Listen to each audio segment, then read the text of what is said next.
A shot at redemption if you're Syracuse, and a shot for a two-round ACC tournament bye if you're Pittsburgh. It's Syracuse, it's Pittsburgh, it's a sold-out game. Let's break it all down on your Friday episode of Locked On Syracuse.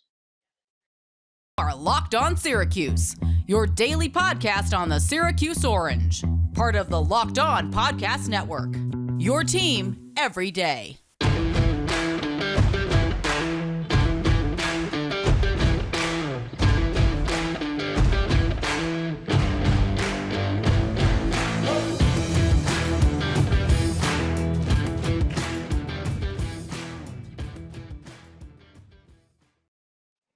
Good morning and happy Friday, and thank you so much for making Locked On Syracuse your first listen today and every day.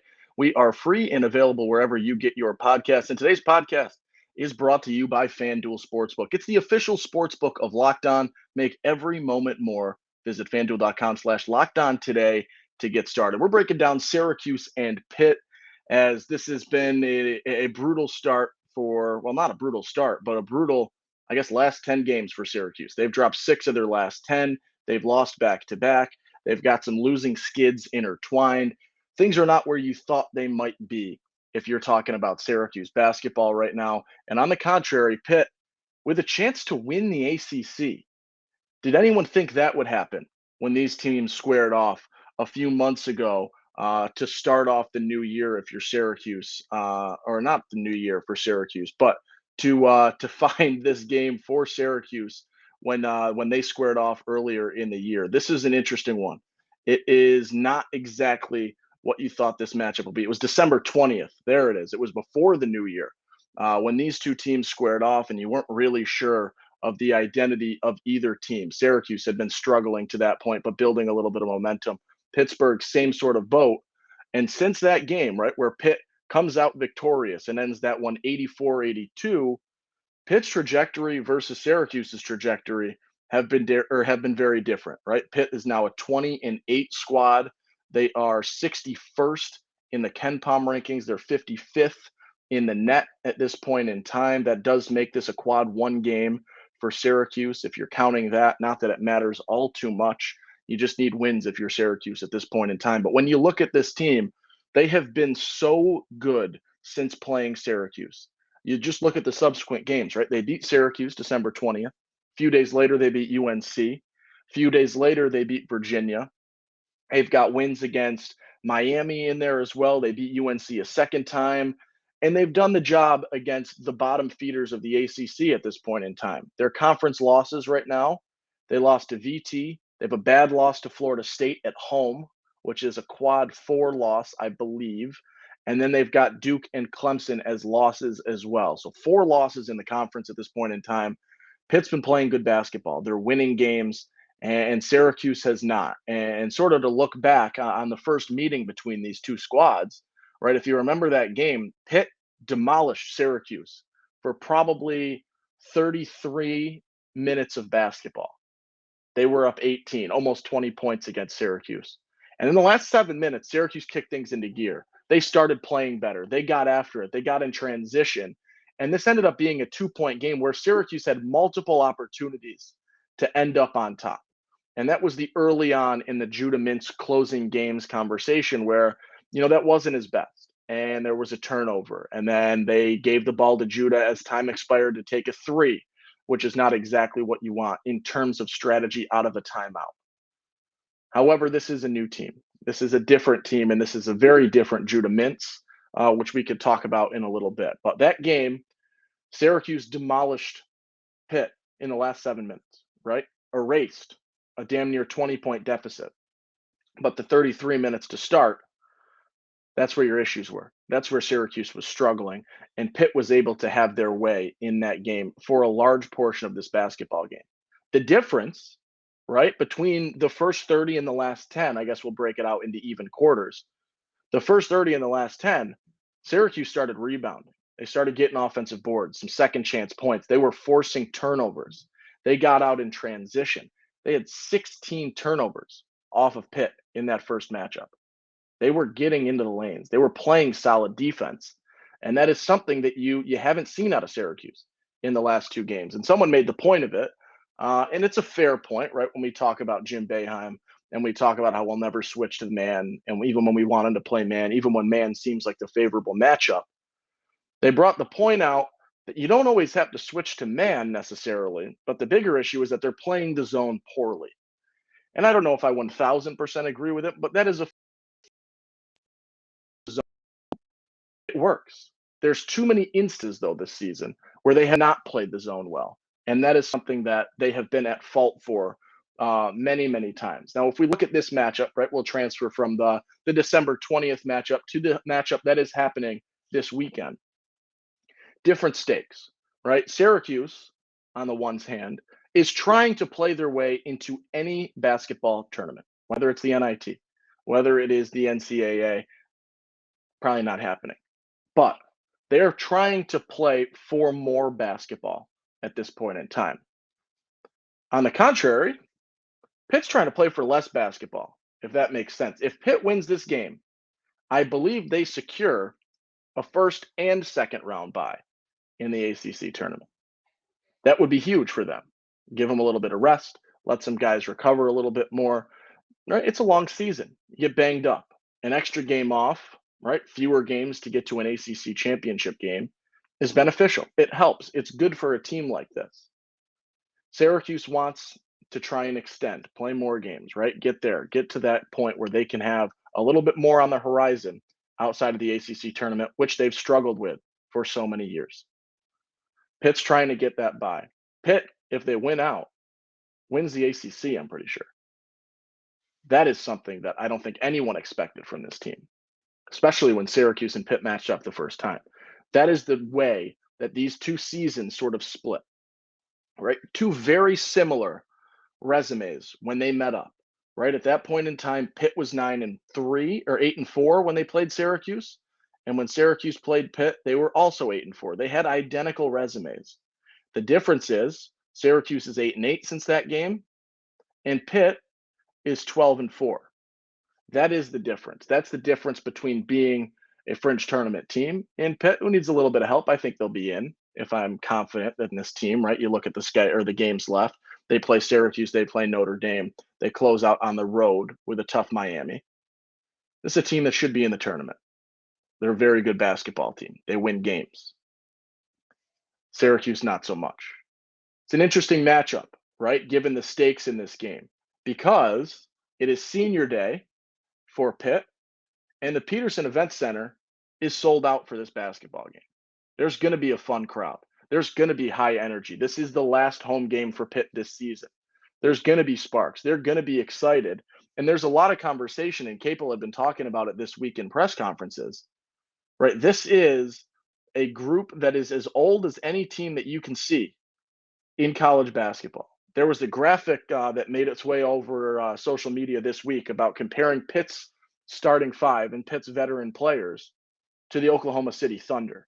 And Pitt is an older team than the Oklahoma City Thunder in many regards. That is how much experience this team has. And so it's an emotional game for this Pitt team, for Jeff Capel, right? This is a group that's been through a lot, right? It's not a Pitt team that has been successful in the last few seasons, right? 11-21 last year, 10-12 in 2021, 16-17 in 2020, 14-19. And then that is sort of the entire tenure of Jeff Capel. There's not a winning team on that roster or on that resume for Capel. This team did it.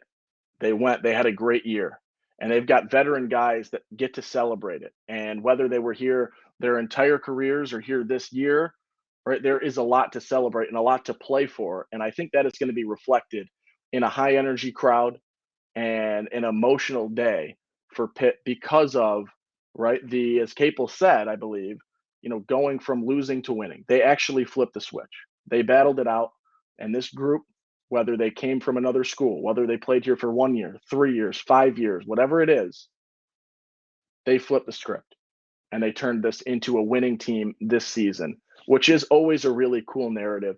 Even if, hand up, I'm not a Pitt fan. I don't like Pitt. They grind my gears. They make me angry. I remember the early, basically the entire decade of the 2000s to 2010, where Pitt had Syracuse's number and was beating them game in and game out.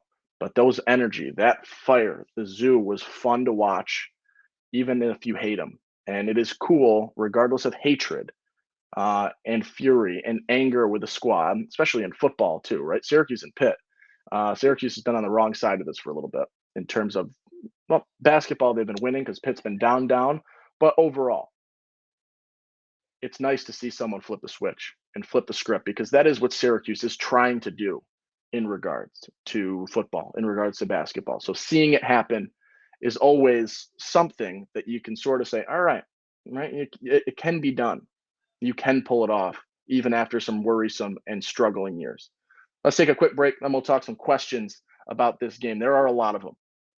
After the last 2 game stretch, there are a lot of questions that I have going into this game. But let's take a quick one, and let's hear from our friends over at FanDuel. It's just past the midway point of the NBA season, and it's the perfect time to download FanDuel. Anytime is the perfect time to download FanDuel, actually. America's #1 sportsbook, because new customers get a no-sweat first bet up to $1,000. That's bonus bets back if your first bet doesn't win. Just download the FanDuel Sportsbook app. It's safe, it's secure, it's super easy to use. Then you can bet on everything from the money line to point scores and threes drained. Same game parlays, I love them. Put 5 or 6 legs together. Get so-and-so to put up 10 points, 5 rebounds for your boy down in the paint. Mix them up. You can get those alt lines. You can build them together and create a nice little boosted parlay because that is how you can make games fun, even when you don't have a dog in the race, right? You don't care. You don't like the Thunder. You don't like the Heat. Whoever's playing that night, you can still spice up the game and your viewing experience with the same game parlay. So don't miss the chance to get your no sweat first bet up to $1,000 in bonus bets when you go to fanduel.com/lockedon. That is fanduel.com/lockedon to learn more. Make every moment more with FanDuel. It's an official sports betting partner of the NBA. All right, let's talk some questions that we have heading into this game. And there's a bunch right now. And the first one is, for me, what defense shows up in this game? Does Syracuse come into this basketball game after 2, I don't even think I can use the word mediocre to describe those defensive performances, after 2 bad defensive performances against Duke and against and against Clemson, where you're losing by an average of 20 points per game in those 2 margins or in those 2 matchups. Can you come back? Can you play solid defense? I know this is not a miraculous defensive team. That is established. It's clear as day. We know. But there have been moments and there have been games where this team has played decent enough defense to allow the offense to do or be in a position to win. That is what this defense can do. And this defense, at many times, can lead to offense. And so if this defense can come out and play a solid game, right? We know what they can do. We know that they are not going to ever be a top tier defense with this group right now with 3 games left in the regular season. That's not a flip that can happen in this turnaround. But right now, you can put yourself in a position to win if you play the better version of the defense that this team can play. That is how they came back and erased an 18-point deficit against Pitt the first time, is the defense stepped it up, forcing turnovers. They had a good press. They were playing better basketball defensively, which led to offense. And when Syracuse was tied with Duke on Saturday, right, when it was 19-19, the reason Syracuse was tied with that team was because they were forcing steals, getting out in transition, moving the basketball. This team thrives offensively when it is playing solid defense. And that is the question, is what defense shows up? Because we have gotten a really good 80-minute glimpse of the bad defense for Syracuse. And you need it to be flipped back. You need to start showing a little bit more so that this offense can be in a position to win. And that is a big thing. Next question in this game is, who wants to step up whose name is not Judah Mintz? It's been bad last 2 games, right? There has not been that scoring effort. Girard played a decent game against Duke, hit some shots, percentage-wise was good. But who wants to step up besides Judah Mintz and play a really good game of basketball? Because Syracuse needs a handful of them, at least 2 more. Whether it's Jesse and Joe that you got used to, whether it's Jesse and Bell, whether it's Joe and Bell, I don't care what the duo is. You need someone else to step up and start playing better basketball. Who can do it? Who wants to say, this is my time, I am going to buy in? And because we can play spoiler here, right? There's not a ton to play for if you're Syracuse. You're not going to make the NCAA tournament, barring an ACC tournament win. You're not going to make the NIT at this point in time. But what you really can do, you can ruin a season. Pitt loses this game to Syracuse. That puts a twist on their year. It puts a big on there at this point in time because this is Pitt needs, right? They are in the conversation to win the ACC. They're in the conversation to be a 2-round bye in the ACC tournament. Syracuse right now is 100 and change in the net. This is a quad 3 game for Pitt. If Pitt loses a quad 3 game to Syracuse, that brings their quad 3 record from 3-1 to 3-2, which hurts. And they take a hit. And they are at 55 in the net in a position that could be altered significantly by a loss to Syracuse in terms of ACC rankings, in terms of the possibility of a first and second round bye in the ACC tournament, in terms of winning the Atlantic Coast Conference, period. Syracuse can spoil that. So can Syracuse play spoiler to finish out its season? That is another question heading into this game. Do they want to buy into that mentality that, hey, we can have a little bit of fun down the stretch here? And even if our season is not where it needs to be or wants to be and is disappointing and frustrating and infuriating, whatever word you want to use, can they play spoiler? Can they try to buy in and do something in these last 3 games to make this season, I don't know, better, improved, a little bit more favorably looked upon? I don't know. The next question for me is Judah Mintz a good shooter now? That's the question. He's hit 6 of his last 6 threes. He was shooting 20% from 3 before the Duke game. Heading into the Duke game, he was shooting 20% from 3. Judah Mintz is now shooting 30% from 3. He's bumped his 3-point shooting percentage 10% in the last 2 games. Is he a 3-point shooter now? I'm not sure. I don't think so.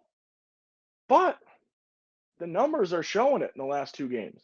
2 for 2 against Duke, 4 for 4 against Clemson, hitting big threes, hitting shots. It's going to help Syracuse right now in terms of winning basketball games. Might hurt Syracuse in the long run, as we discussed yesterday, as he continues to try and build up his persona and his skill set and his personal resume for the NBA or whatever that seems. So there's the question there as well. And the final question, and I hate that I always default to this question, but it is so applicable right now, is what Jesse Edwards shows up. Can Jesse Edwards, the big man who wants to dominate down low and the offense can funnel through him and he can get his fill and have his way and do his thing, going to show up? Or is there's a little bit of physicality happening down low, I'm not going to play my game, Jesse Edwards going to show up? That is important in this game. And that is a massive, massive factor into what happens in this basketball game for Syracuse, or if Pitt runs away with this, right? When we look at Pitt, we look at the squad, they're not gigantic in terms of weight. The big man, right? Federico, coolest name ever. Federico. Fed squared, we'll call him maybe. 6'11", 220. He's not the biggest guy in terms of size, which gives Jesse a chance to have a better game against him. The first time these two teams played, Jesse had 8 points, 9 rebounds. Took 8 shots, was 50% from the field. He needs more. There needs to be a good game out of him. And was he in foul trouble in this game when I'm thinking back? Yes, he fouled out of this game. That's what the issue was. He was struggling with that. Monier played a little bit. They played smaller for a little bit, I believe. No, Jesse played 33 minutes. It wasn't all too terrible. But what Jesse shows up in this game is going to be absolutely massive for Syracuse basketball. It's a big moment. It's predictions time. It is keys time. I was god-awful predicting that Clemson game. I need to redeem myself at this point in time. Right now, Syracuse is projected. We don't have lines yet. I'm recording this Friday morning, right? It's a Saturday game. Basketball has quick turnarounds on their lines. Ken Pom has Syracuse as 7-point dogs in this game, predicting a 77-70 Pitt victory. Boy, would I like to say no. Boy, do I want to say that Syracuse has this game and that they're playing basketball at a level that I believe warrants their ability to beat a Pitt team that's playing solid basketball, right?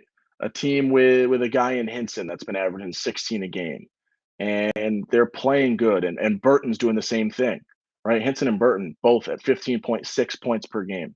Nelly Cummings has Syracuse's number. He scores 20 points every time he plays them. He hits threes, and then he hits more threes, and then he hits another three, then he hits another three, then he hits another three. And I think one more, another three, right? He had 6 threes the first time these two teams played, and he does that every time he plays Syracuse. He has their number. He attacks the zone well, and he does what he needs to do on the outside of the zone to get an open three. That's a factor. So my key in this game, I'll lead with that before I make a prediction. My key in this game for Syracuse is to shut down the three one time. Pittsburgh was chucking from three the first time these two teams played. Chucking from three. They shot 40% from deep, right? They took 32 three-pointers in the game that they played Syracuse this season. 32 threes they took in this basketball game. Syracuse needs to deny the three. They need to force tough looks from deep because if Pitt shoots 40% from three, you lose. Period. Answer. Done. Bye-bye. No questions asked. That is the reality. Pitt shoots the ball all right from three, 36% as a squad. And they got some guys that shoot the ball well individually. When you look at Hinson, who's at 38% from three. When you look at Cummings, who's at 34% from three. Greg Elliott is a 40% three-point shooter, right? You've got guys on this team that can shoot the three. You need to prevent that. You need to deny that because Syracuse gets beat on the three. Time and time again, it happens. Too frequently. They've got to close on defense. There needs to be rotations. There needs to be life defensively for the Syracuse basketball team. Deny threes, close out, and get offensive rebounds. I'm beating a dead horse here. It's the truth. For Syracuse to win, they need to deny the three and limit second chance opportunities. That is the key to success with the Syracuse team. And I shouldn't give a different key until that is figured out. If Syracuse has a game where they do both those things, they deny the three and they limit offensive rebounds and second chance points, I don't think I need to switch my key up the rest of the game or of the year. That is the key. That is the necessity. That is paramount for their ability to win. The offense can win games, and the defense puts them in a position to get out and run off of steals, force them to make mistakes, make them make tough decisions, and you can win this basketball game. Do I think Syracuse wins this basketball game? No. I'm going to say Syracuse loses this by 9, which is technically a Pitt cover at that point in time. I think Syracuse loses this game by 9. A little bit lower scoring than I see Ken Pom with it. I see this as like a 73-64 game, maybe. Just the way Syracuse's offense has not really been able to do all too much and has not really been able to get firing and get the ball moving and get their open looks. So I'm going to say a 72-63 prediction out of me. There's a lot that needs to happen in this game. You need Joe to step up. You need Joe to just play what he has been doing. It has been so fun to watch. He is so good. It's amazing. So perfect. You need him to play a good game. You need Joe to play a good game. You need Jesse to step it up and be a dog once again. He's had spurts this year, right? He started the season an absolute dog. Then he got soft for a little bit. And then he got that spurt again where he was a dog for a little bit more. And now he's soft. I need him to get back. I need him to get going and play that I am the biggest guy on the court mentality and act like it and be like it and just be that presence down low where Syracuse can funnel an offense through him. That is what you need in order to succeed here. One more thing before we get out of here today. Syracuse men's lacrosse plays their ACC Opener at the Dome on Saturday, I believe at 3 o'clock. So that one's worth checking out. Syracuse trying to get back into the win column in that regard because they dropped their game last week to Maryland. A tough one, right? Their face-off stuff needs to be figured out. They got to iron that out. see if they can improve at the face-off X, so they can try to improve there. The ladies, they open up the ACC as well. It's a noon game. It's at Pitt on Saturday. I would assume they're in pretty good shape to beat Pitt at this point in time. Granted, they had no problems with the number 4 team in the country and the number 2 team in the country, and this team is that good. So if you're bored leading up to the game on Saturday night, want to see a good Syracuse get on the field or the court or whatever, check out that women's game, right? That women's lacrosse team is so fun to watch. They're so good, so talented, and they have been making a lot of sparks and maybe even starting to fire at this point in time, just 2 or 3 games in to the college lax season. So check them out. You got a full slate of Syracuse action on Saturday. Between that, right, you got 12 o'clock, you've got the women's lax at Pitt. 3 o'clock, you've got men's lax at home. 5 o'clock, right? I believe the men's game is at 5, yes. And then that is it, right? That's a big game. And women's basketball, finished off their regular season slate earlier this week. They are firmly a bubble team right now. So we'll have to watch, see what happens with them, check it out. Finished out with a couple of good wins. They beat Miami, they beat Pitt. They demolished Pitt, actually. I forgot about that on Thursday, so yesterday night. But that is where we'll leave off today. A lot of Syracuse action going into the weekend. Check it all out. Tweet at us. Follow along with us at LO_Syracuse on Twitter. If not, I'll see you on Monday. But if you're looking for a little bit more, we appreciate you making Locked On Syracuse your first listen today. For your second, Locked On College Basketball. Here Isaac, here Andy, here big name experts, here coaches, here's players throughout the college basketball landscape. Check out Locked On College Basketball. It's on YouTube and wherever you get your podcast. If you're following along with us wherever you get your podcast for Locked On Syracuse, feel free to subscribe, leave a rating, leave a comment. We always like that. Follow us on Twitter at LO_Syracuse. Interact with us there. Join conversations. So that we can bring your voice into the scene on these shows and give you a shout out as well. If you're watching us on YouTube, subscribe there. Another episode there if you're still looking for a little more Syracuse fill today. If not, enjoy your weekend. Go Cuse, and I will catch you on Monday.